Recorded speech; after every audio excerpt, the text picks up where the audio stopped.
Hello, happy friends from Fox. How's everyone doing today? We are going to this is take number three.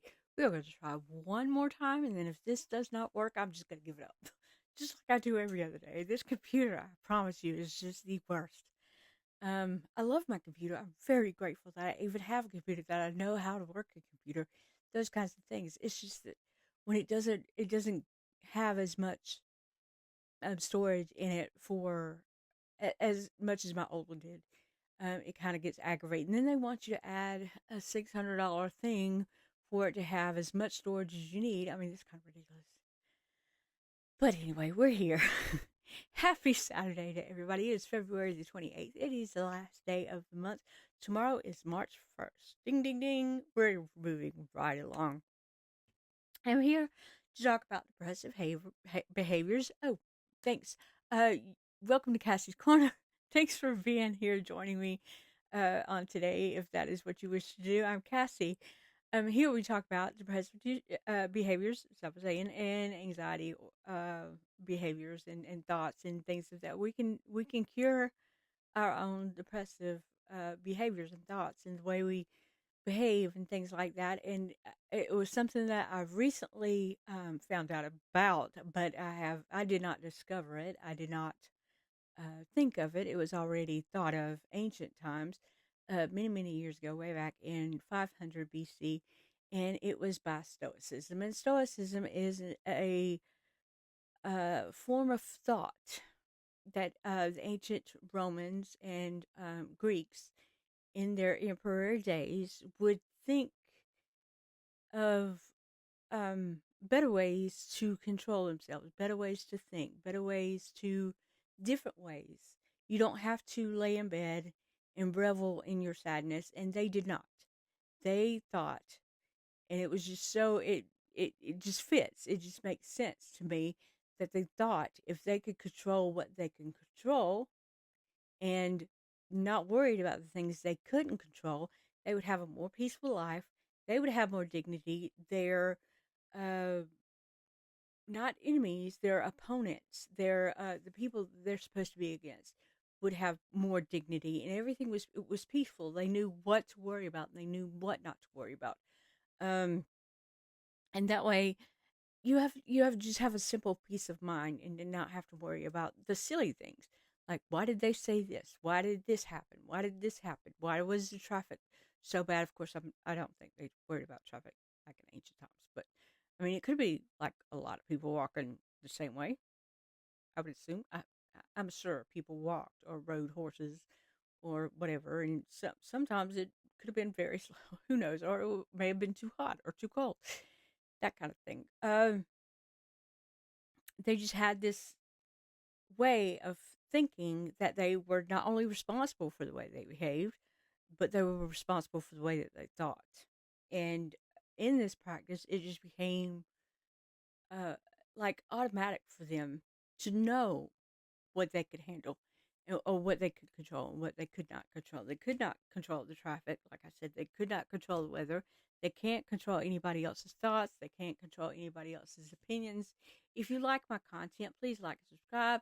Hit that notification bell. Leave me comments. Let me know where you're from. Let me know if this channel has interested you. Let me know if there is something more that I could talk about. I usually go by this Daily Stoic, and it's a journal type thing. So it's like January 1st, January 2nd, January 3rd, and I read it just by the day. But I can go further into something. If you'd like for me to go further into it, I would do that. But please like, subscribe, hit that notification bell, leave me comments, as all those will help YouTube fit me into their algorithm. And this algorithm, the way that they have it set up, they will recommend my videos more. I could reach more people, and I would love that. I would love to reach more people that maybe can use this way of thinking to help them cure their own uh, depressive thoughts and their own struggles and not being able to lay in bed and not feeling like the weight of the world is on your shoulders. I'm not saying you would never need medicine. Some of us do. I know I do. I still take medicine, but sometimes that medicine just was not enough. A lot of it was the things I thought. I kept thinking and kept dwelling on the depressive things, on the things that was driving me mad, or the things that were so sad. I was so locked in to what kept me sad that I could not express joy. I could not experience joy. I could not enjoy any one part of my life. Everything was just such a battle, or it was a fight, and it just lasted for such a long time because I was comfortable in the way that I thought. And I don't want you to be that way. I really want you to be happy. I think you deserve to be happy. I think God has made us to where we should be happy and very confident people. And if you have a low self esteem, or if you have a confidence problem, or anything of that nature, this can also help. Um, you can be a different person. I am such a different person as to what I was 6 years ago. I cried a lot. I even was looking at a journal from 2024 where I cried all day for no reason. For no reason. I can't tell you why I was crying. Why was I crying? I don't know. It just said in my diary that I cried all day. I haven't cried in 2 years that I know of, since 2024. I haven't cried. I haven't cried not one time. But it's just sporadic days. I would just cry and cry and cry. I don't want to cry anymore. I'm tired of crying. I got tired of feeling the way I felt. I got tired of feeling low. I got tired of feeling upset about everything. I got tired of getting mad about everything, or being in a room where everybody just looks at you like, oh God, it's her, not her. I don't want to have to deal with her. I'm not that person anymore. I'm not her. I feel so much better. I feel so much lighter. I don't feel like my shoulders are like the weight of the world is not on them anymore. And I'm eager to see more and to learn more and to experience this behavior that I now have, and with other different situations. Those situations have not arrived yet, certain situations, and I want to know how I will behave. I want to know if I can better practice what I have learned by controlling what I can control and controlling what I can't, or not controlling what I can, or letting go, basically, of what I can't control.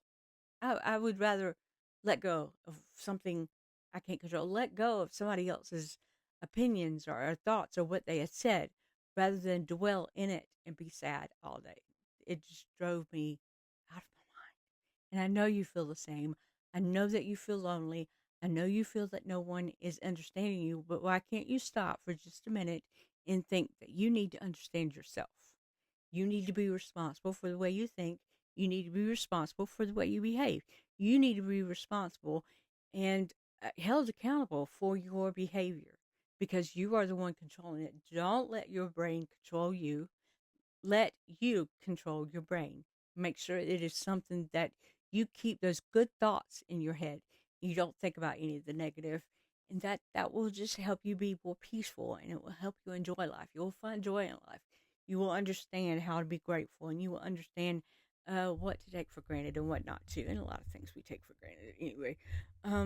I don't take anything for granted anymore. I don't. Had to write. I did a running journal. I have this thing about journals.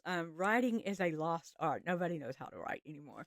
There are people that even went to school, I think my kids or some of them, where cursive was not even a subject for them. So some of them don't know how to write in cursive, like maybe one or two letters they can write in cursive, but they don't know how to write in cursive because it wasn't taught to them in school. So writing is so much a lost art. And then all we like do on the computer or on a phone. We do our journals that way.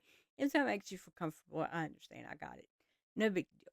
But I would rather write something down and know that I can remember it than to type it out and not remember any of it at all. And I've done that. I have had several online journals or whatever, and then I'm like, what? I wrote that. I put that there. I thought that, you know. But sometimes I did write things out, and I was like, oh my gosh, I can't believe I thought that way.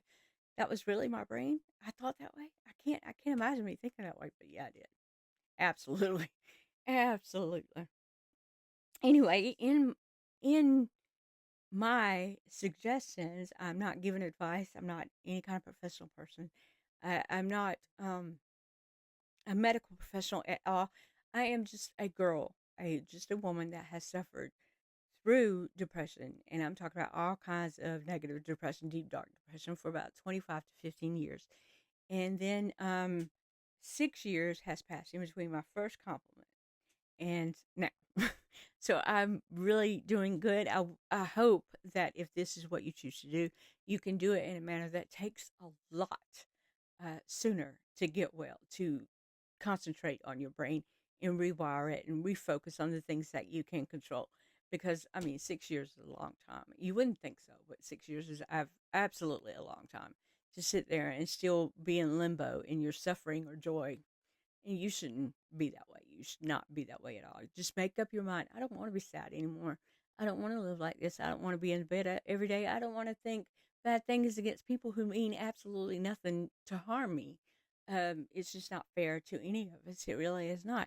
People don't know how sad you are. They have no idea until you tell them. And then they still probably won't listen because they're too fixated on what's going on in their life. Everybody has a life to live. And not everybody can stop and what they're doing or stop what they're thinking or just stop, period, to think of how you are feeling.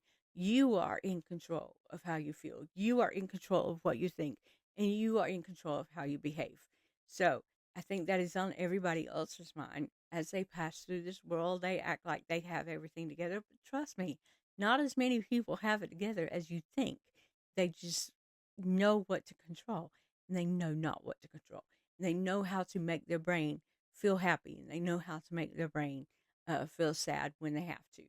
Um, I'm so glad I don't struggle every day with that sadness.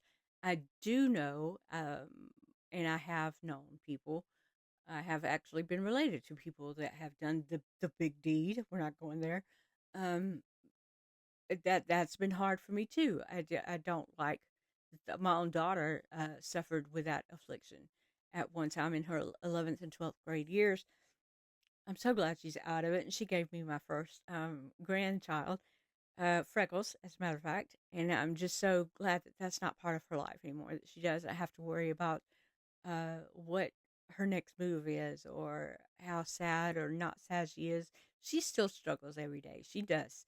She absolutely does. She texted me earlier and said she was trying, so that let me know that maybe her brain was trying to overwork what she really needed to think. I feel bad for her, but I can't, I can't help. I have to help myself, and I have to give to myself, and I have to love myself before I can teach somebody else uh, to care for and love themselves and give to themselves and things like that. And that's one thing. That's one reason that I am very like seen on the video. Otherwise, I wouldn't be on a video because I was very ashamed of how I looked. I didn't care. I mean, I'm just very shy and I'm very introvert, so to speak. So I didn't care about the way I looked. I think that I wouldn't do this had I not felt like it is important for me to come to you from my heart to your heart. If you can't see my eyes or if you can't see my face, I feel like it would be oxymoron, so to speak, if I was to facelessly tell you that it's okay to change your brain and rewire your thinking if you had not seen my face. It felt very forced. So here I am in your face telling you it's okay. I understand you're suffering. I do. But you need to think better. You need to think differently. You have to change your mind. You have to know that suffering is not what is expected of us in our lives. So here we go. We are on February the 28th. Again, as I mentioned, the last day of February. Tomorrow's March 20, March 1st. What was I going to say? March 21st. Tomorrow's March 1st. And we are on the 59th day of the year. And it says when you lose control. Again, I've read this like 3 times, so I hope I can read it a little bit better than when I first try to read something. Um, anyway, I know my reading's not always all that great. I did teach in school one time, so I read to like children, and I felt like I did okay. But I guess the anxiety of my face being seen and things like that still affect me. Even though I am so much more joyful and I'm so much more forgiving in my silliness, my goofiness, I don't know how to call it. I don't know what to call it, but I'm working my way through it. I'm healing myself, just as I'm hoping to see that you can heal yourself. So there's that. The soul is like a bowl of water, and our impressions are like the ray of light falling upon the water. When the water is troubled, it appears the light itself is moved too, but it isn't. So when a person loses their composure, it isn't their skills and virtues that are troubled, but the spirit in which they exist. And when that spirit calms down, so do those things. Epictetus said that in his disclosures. You messed up a little, or maybe you messed up a lot. So, that doesn't change the philosophy that you know. It's not as if your reasoned choice has permanently abandoned you. Rather, it was you that temporarily abandoned it. Remember that the tools and aims of our training is unaffected by the turbulence of the moment. Stop, regain your composure. It's waiting for you. So these group of men know that they're human. They're going to sometimes get angry, and they're going to sometimes go out of their method of thinking and revert back to the human ways of thinking things. Oh my gosh, he said something to me. Oh my gosh, I'm going to punch him. I'm going to scream. I'm going to raise my voice. And that's not what they did. That's just not how they lived. They didn't feel like any of that brought peace to anybody else. And they didn't feel like that it made sense to do any of these things. It was just wasted energy in getting angry over something so silly, something that they could have controlled. So, these group of men were reminding each other or reminding themselves to know that you're going to step out of line every now and then. You're going to step out of the Stoic philosophy. But if you stop, you regain your thoughts, you regain your training, you realize that you can make this better. You can apologize, or you can explain as to why you felt like you lost control in this situation, and you can revert back to stoicism and practice it as hard as you can. That trust of the other person may be a little bit afoot because they trusted you to be stoic and to not let it bother you. But as a human, you know that it had, and you know it's going to happen. And people can be forgiving if you apologize or if you explain that your mind was not completely with you at the time that you flew off the handle. I used to fly off the handle a lot. I used to think I was just a natural witch because I was flying off the handle so many times. Really, people, really. So I hope your work week was doing well. I hope that you are going to enjoy your February and comes with many, many blessings. Don't forget to write down and keep a running tab on the things you can control and the things you can't control. These are important for when that time comes and somebody calls you those names or somebody acts out of their character. It's not going to take you with them. Okay? You can know how to behave. You know how to ignore the situation. You know how to take the situation and conjugate it. I say conjugate as in English, conjugated verb, conjugated sentence. You can twist that sentence or what they said or what they thought. You can twist that in so many ways. It could have mean so many different things. Maybe even the person is anxious or upset or heard some bad news or anything else. So they didn't mean what they said. But you have to learn what it is that has upset you. You need to know how to act toward it. You know how to behave toward this person from here on out. Or you need to know, like you're asking for forgiveness when you have lost control. When do you forgive this person? When will they decide that what they did was wrong? When will they come to you and apologize for the things they said? It can be done. Control how you think, control how you behave in certain situations. Keep all the things that you can control, keep them close to you, and make sure that you do control them. You exercise this all the time. It takes a lot of work, a lot of mental work, but you're looking at it. It can be done. It can absolutely be done. I don't care what you think of me. I don't care what you think of my room. I don't care what you think of how I feel. I feel like this message to you is so important that I've got to get on this camera and I've got to share it with you. Again, it's not a new thought. It's not something I come up with. I'm not a professional anything. This is hundreds and hundreds of years old. Stoicism come about 500 BC. So it's really long, but it's here. It has been here all this time in books, in history, anything. It's just that we've got to grasp and hold true to what it teaches you.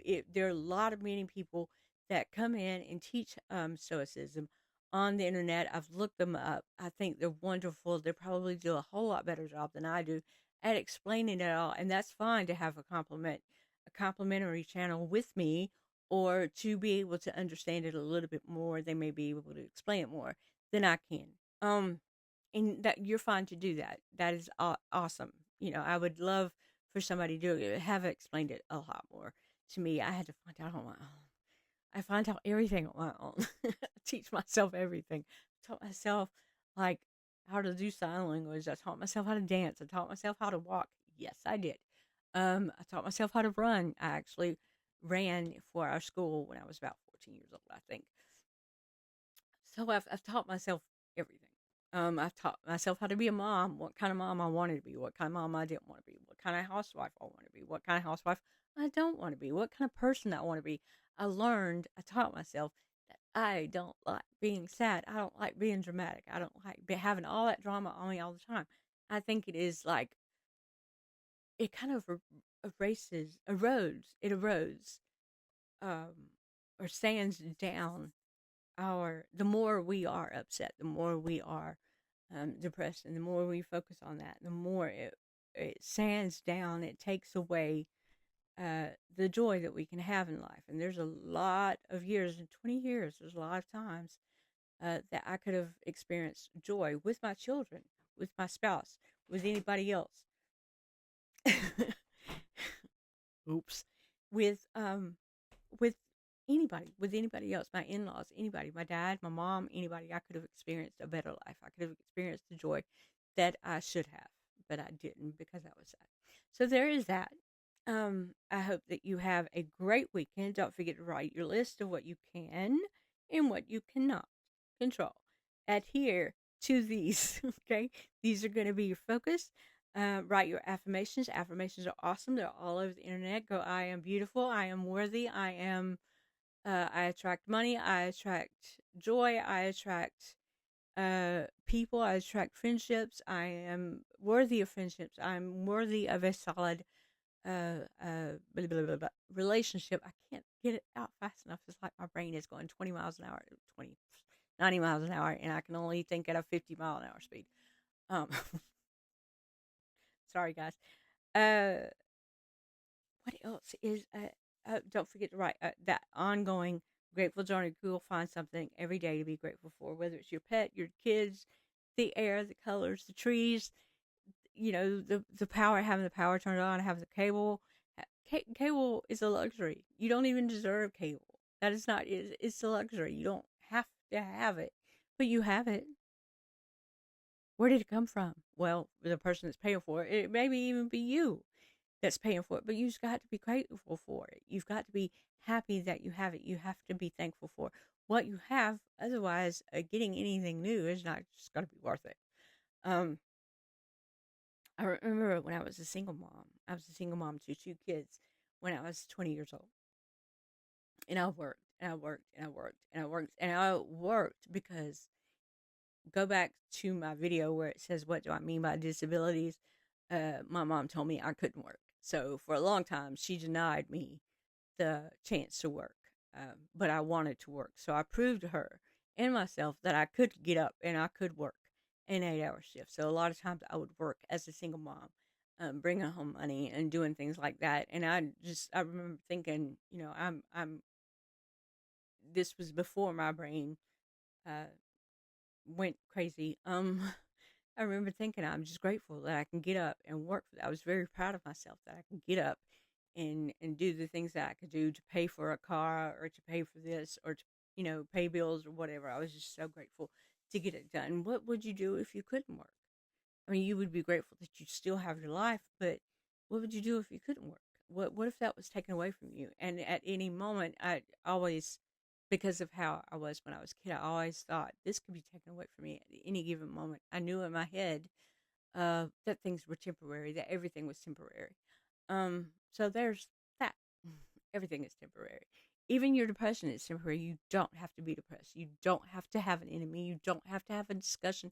Every time somebody says something, you don't have to take everything so personally. It is not beneficial to you. You are eroding yourself. You're eroding time. You're eroding joyfulness, you're eroding your I think you're eroding your health. It is very unhealthy to be so distressed over something so something you can't control. It's something you can control, something you can easily take a grasp of it and control it. Okay, so grateful journal, affirmations, the list of what you can and cannot control. Don't forget to exercise these. Think of this as if you would think of all the sad things. Take those positive thoughts and use them instead of the negative thoughts. And I promise you, it will just become so much easier. Compliment somebody, be kind, be naturally kind to somebody. Find something that you enjoy from somebody else, whether it be their haircut, the way they dress, whether it be something nice they did, the way that somebody held open a door for an elderly person. Thank you for doing that. I'm glad you did that because nobody else was offering to do it. It could be your maid, it could be your maintenance guy, it could be your the maitre d at the restaurant. It could be the girl at the register. She may be having a rough day. She may be having the roughest day. You can tell what people are going through if you study their face. You may not know them personally, but you can kind of tell when somebody's having a good day. Make sure you offer somebody a great day, and don't blow smoke up someone else's tail because people know. People absolutely know what kind of what you're trying to do. You want to do it. If you really don't like that hair color, don't talk about that. Talk about the shirt. Talk about the shoes or something silly. Something different. I love brooches, so anytime I see a really different brooch, on somebody, I love talking about their brooches. It makes me happy because nobody wears them anymore. Hardly anybody wears them anymore. But that's how all this is intertwined, and it goes with controlling what you do and what you don't do and what you think and what you don't think. um so that's that. I hope everybody has a wonderful weekend. I really do. I hope everybody had a wonderful week. I hope the weather is as you love it, and if it isn't, we'll just deal with it. Just get over it. It's fine. So, and with that, I will see y'all later. Bye bye.